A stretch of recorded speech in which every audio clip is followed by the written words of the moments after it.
সবজি খেত মেহেরপুরে বাড়ছে সর্বনাশা তামাক চাষ। তামাক কোম্পানিগুলোর লোভনীয় ফাঁদে সবজি খেত জেলা মেহেরপুরে আশঙ্কাজনক হারে বাড়ছে সর্বনাশা তামাক চাষ। কৃষকদের নানা প্রলোভন দেখিয়ে তামাক চাষে উদ্বুদ্ধ করার অভিযোগ বিভিন্ন কোম্পানিগুলোর বিরুদ্ধে। ফলে অধিক মুনাফার আশায় ধান, গম ও সবজি চাষ ছেড়ে তামাক চাষে ঝুঁকছে চাষিরা।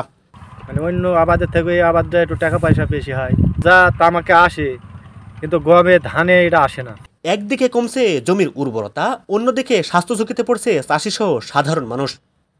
কৃষি বিভাগের তথ্যমতে গত বছর 1000 একর জমিতে হয়েছিল তামাক চাষ, তবে চলতি মৌসুমে তা বৃদ্ধি পেয়ে দাঁড়িয়েছে 1500 একরে। তামাক উৎপাদনকারী প্রতিষ্ঠানগুলো মৌসুমের শুরুতে বিনামূল্যে সার, বীজ ও নগদ অর্থ প্রদান সহ বিভিন্ন প্রলোভন দেখিয়ে চাষিদের তামাক চাষ উদ্বুদ্ধ করে। সার দেয়, টাকা দেয়, তো আপনার ওই যে ঘর আপনার বাইরে আপনার বড় সেই বন্ধর পাইপ দেয়, ওই সিস্টেম করে আপনার 50-60 হাজার সব টাকা দেয়। তবে চাষ শুরুর পর মুখ ফিরিয়ে নেয় এই কোম্পানিগুলো। বাজার থেকে বাড়তি দামে সার কিনতে হয়।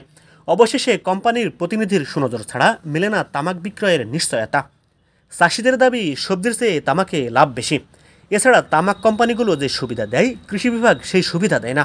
তাই অনেকেই তামাক চাষের দিকে ঝুঁকছে বলে জানান চাষিরা। আমি 6 বিঘে তামাক করেছি। আমাদের অন্য ফসলের থেকে তামাকে লাভজনক বেশি, কিন্তু কৃষি অফিসার আমাদের কয় না যে কখন কোন সময় কোন আবাদ করা লাগবে। তাই আমাদের জাপান বিডিসি কার্ড আছে, আপনার ওইখান থেকে আমাদের আর উৎসাহ দেয়, টাকা পয়সা দেয়, সার দেয়, আমাদের সাহায্য করে তামাক করার জন্য। তাই আমরা তামাকটা করি। আমার কাছে কৃষি অফিসার কেউই আসেনি।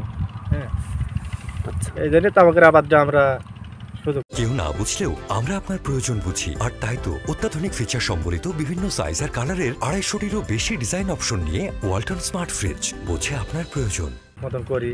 তামাক চাষে জমির উর্বরতা কমার পাশাপাশি স্বাস্থ্য ঝুঁকিতে পড়ে নারী, শিশু, বৃদ্ধসহ সাধারণ মানুষ। তবে তামাক চাষে চাষিদের নিরুৎসাহিত করার কোনো তৎপরতা চোখে পড়ে না এখানকার কৃষি কর্মকর্তাদের, এমনটি দাবি করছে এখানকার সচেতন মহল। এই তামাক চাষকে নিরুৎসাহিত করার জন্য যে ধরনের সরকারি পদক্ষেপ নেওয়ার দরকার, সেই ঊর্ধ্বতন কর্তৃপক্ষ থেকে মাঠ পর্যায়ের মাঠ কর্মীরাও খুব ওকিভাল আছে বলে আমার কাছে মনে হয় না। যখন আমরা তামাক চাষ করতেছি, তখন তামাক চাষের কোম্পানি সার, বীজ, সেচ যাবতীয় অনুদান তারা সাপ্লাই দিচ্ছে, যে কারণে সহজলভ্যতা হওয়ার কারণে তামাক চাষে উদ্বুদ্ধ হচ্ছে। তামাকজাত পণ্য সেবনে স্ট্রোক, ক্যান্সার সহ কঠিন ও জটিল রোগে আক্রান্ত হওয়ার ঝুঁকি বাড়ে বলে জানান গাংনী উপজেলা স্বাস্থ্য ও পরিবার পরিকল্পনা কর্মকর্তা ডাক্তার সুপ্রভা রানী।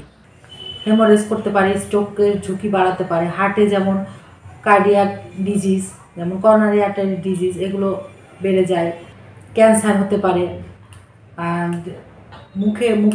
মুখগহ্বরের ক্যান্সার, ফুসফুসের ক্যান্সার এবং পেরিফেরাল ভাস্কুলার ডিজিজ যেমন বার্জাস ডিজিজ হয়, সেক্ষেত্রে আঙ্গুল থেকে শুরু করে পা পর্যন্ত কেটে ফেলা লাগতে পারে।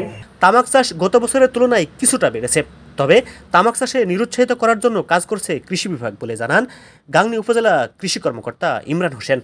মাঠ দিবস তো আমাদের সরাসরি ওইভাবে তামাকের উপরে মাঠ দিবস হয় না, কিন্তু আমাদের যে অন্যান্য প্রদর্শনী যে মাঠ দিবস থাকে সেখানে আমরা আলোচনা করি। তামাক চাষ যেন কৃষক না করে, এই জন্য আমাদের যে বিভিন্ন প্রশিক্ষণ থাকে, বিভিন্ন মাঠ দিবস থাকে, এগুলোতে আমরা আলোচনা করি এবং কৃষকদের বলি যে তামাক চাষ এটা ক্ষতিকর, এটা আমরা না চাষ করে সেটা বলি, এবং আমাদের মাঠে যে সরকারি কৃষি কর্মকর্তা আছে তাদের মাধ্যমেও আমরা সচেতন করি কৃষকদের জন্য হচ্ছে তামাক চাষ না করে।